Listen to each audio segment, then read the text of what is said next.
Hi, I'm Luz Diosdado, and in response to the questions that I was sent,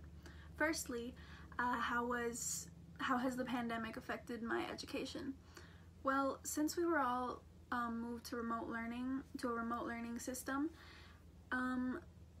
people from my community, me included, don't always have Wi-Fi or computers or stuff like that readily available to us. So it has been a big struggle, especially last year, that I had no computer to go to school with, and now I don't have Wi-Fi. So obviously the quality of education that I'm receiving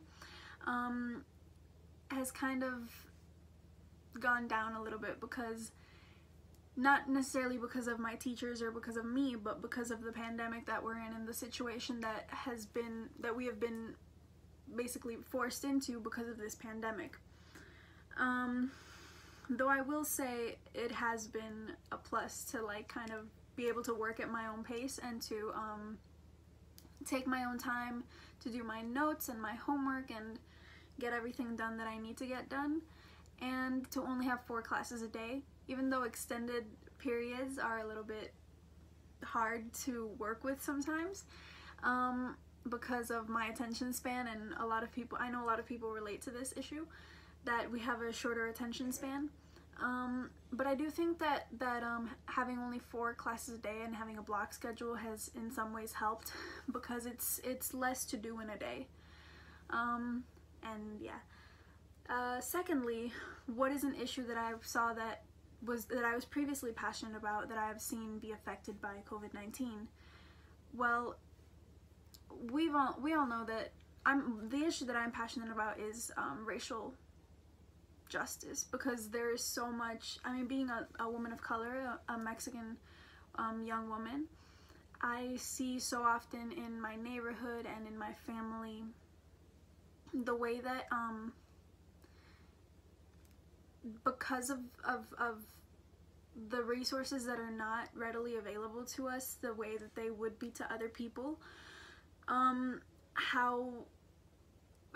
horrible things can get for the Black and brown communities, especially because, I mean, we are being disproportionately affected by the COVID-19 virus, by the pandemic, not only in ways, and not only health-wise, but what I mentioned beforehand. I mean, there are people who are not able to adapt because they don't have all the resources that other people do. For example, Wi-Fi and technology to just keep going to school the way that we're supposed to. And if that's true for an education, I can't imagine